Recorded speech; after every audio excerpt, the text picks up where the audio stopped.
Today we're going to talk about a paint by numbers guide to building habits that actually stick. And this works for weight loss too. But before we get into it, I want to share a story with you. I'm going to talk to you about Sophia. Now, Sophia had always wanted to be an artist and admired artists, right?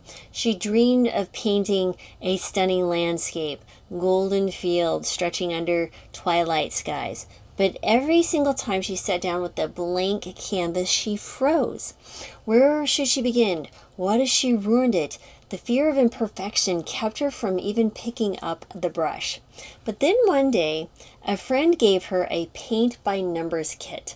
It almost felt like cheating, right? But before she filled in the tiny sections of each color, which we'll get to here in a minute, we're going to talk about how this was habits, something really magical began to happen for her.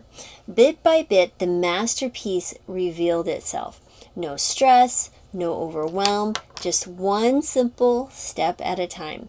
But habits work the same way. So like Sophia, many of us set goals, right? Only to feel paralyzed by the enormity of the task. We want to eat healthier, exercise more, or meditate daily. But without a structure, we flounder. And a paint by numbers approach to habits removes the intimidation, gives us a clear path to follow. But again, it's not about perfection, it's about consistency. So let's explore this method, the way it can transform how you build habits. First of all, real quickly, my name is Dr. Lori Marvis. I'm a board-certified family and lifestyle medicine physician with a true desire to help people understand not only the fundamental things they should be doing for their lifestyle, like eating well, exercise, those things, but actually have a system, which you'll learn about in the link below, by the way, of how to build habits and which core habits to really focus on, especially around improving your health, what I call the 7 core metabolic habits, which you can learn about in the webinar below for free. But let's go right in. So first of all, bringing out my doodles, we're going to start with the simple outline, right? We're going to define the habit clearly.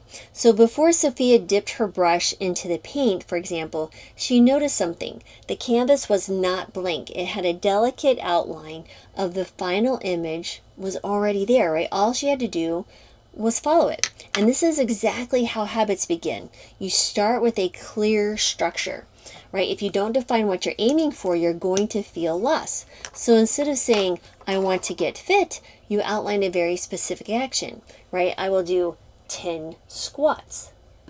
Oh no, my pen's not working. Here we go. 10. It's the first time I've used these. Well, fiddle. 10 squats.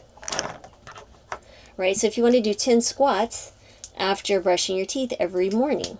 So the first thing is the 10 squats. That's the behavior we're going to follow. Okay?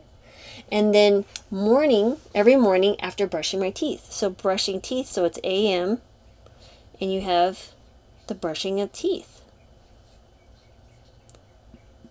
This is a toothbrush, guys. I'm trying to do it very quickly here. Brushing teeth in the morning, right? Or maybe it's I'll drink a glass of water as soon as I wake up. So maybe it's a glass of water. Every morning when you wake up, maybe there's a little alarm clock that goes off, right? It's at 6 a.m. Okay. So again, or maybe it's I'll read one page of a book before bed. Here's really a pro tip. The clearer the outline, the easier it is to follow. And a vague habit leads to vague results. Step 2 is number your actions, right? Break it down into what we call micro habits. So for example, Sophia didn't have to paint everything at once. The kit gave her one small numbered section at a time.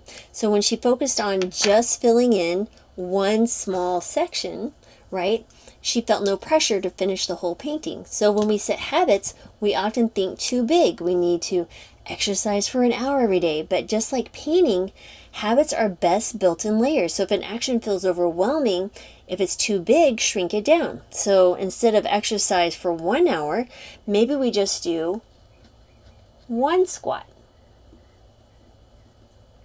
or 1 push-up. Okay? Instead of eating healthier, maybe we start adding 1 vegetable to dinner versus changing your whole diet to a plant-based diet. So maybe we have some salad here. Yeah, I should have a green. Anyway, you get the gist of it. And so instead of writing a book, for example, you start with just one sentence a day. Now, those micro habits feel effortless, but they build momentum. So just like in a painting, once you start filling in a section, you naturally want to continue. So the pro tip here is the best micro habits feel too small to fail. I mean, start ridiculously small. Momentum will take care of the rest. Step 3 is follow the sequence, right? Trust the process and stay consistent. So first, Sophia, let's say she questioned the strange order of what she was doing, right? Why was she painting random patches of finishing one whole area first? But as she followed the sequence, she saw the bigger picture coming together. And this is exactly how consistency works in habits. You may not always see immediate progress, but you trust the process. And when you commit to a habit, even in the tiny increments, right? The one squat or the one push-up or flossing one tooth, right? One sip of water. All of this accumulates beneath the surface. So instead of relying on willpower, you attach your habit to something that you're already doing, right? So after you brush your teeth, you floss one shiny tooth. Okay? So after you pour your morning coffee, okay? So after we're pouring our morning coffee, or tea in my case, okay, so here's your coffee. You pour it in there and it's steaming hot. What are you going to do? Maybe you drink the one glass of water. Or maybe it's even just one sip of water. Okay? So after you sit on your couch in the evening, take 10 deep breaths before you turn on the television. So when habits have a natural place in your routine, they require less effort to maintain. So if you attach those habits to something familiar, this is called habit stacking. And it really makes consistency very, very simple and automatic. Now, the other thing here to understand is you may need to adjust the shade. Step 4 is adjusting the shades. So refine and adapt as you go along. So as Sophia, for example, might have neared her completion, she noticed that some colors just didn't look right and the shadows needed some softening. Maybe the sky needed more depth. She adjusted her brush strokes accordingly. Similarly, there we go. Blah, blah, blah. Habits aren't rigid, right? They require some tweaking. And if a habit feels difficult, don't abandon it, just adjust it.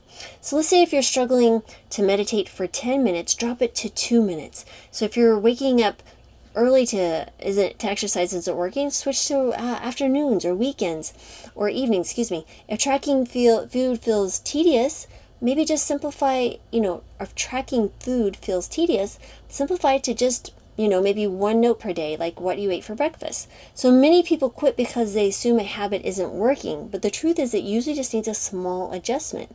So if a habit isn't sticking, don't throw it away, just shrink it, simplify it, right?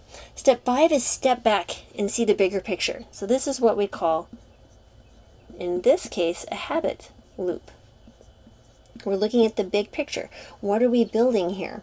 So, for example, when Sophia finally finished her painting, she stepped back and marveled at the masterpiece. At first, it might have seemed impossible, but all it took was one small section at a time, right? You start small here, you do one small behavior, and before you know it, you're getting this reward, and you want more and more of it. Your brain begins to cycle this repetition, and you see the big picture here is the habit loop, right? So when it comes to habit, it's very important that we often forget to step back and see how far we've come. And so instead of focusing on how much is left, celebrate the progress, right? That celebration creates that reward, that dopamine that the brain wants to keep doing this habit loop, right? This cue, this behavior, and the reward. That's all comes together as one big habit loop. So for example, did you exercise 3 days last week instead of 7? That's still progress, right? Did you drink more water than before? That's progress. Did you meditate even for a few minutes? Even if it's not perfectly, that is progress. Success isn't doing everything flawlessly. It's about showing up even imperfectly. So again, pro tip here is track those small wins. The momentum builds when you acknowledge every step forward. So remember, your brushstrokes are your masterpiece. So Sophia's painting was, again, not about her raw talent, but it was about following the process. And in the end, she created something beautiful just like you can. The habits work the same way. You don't have to be perfect.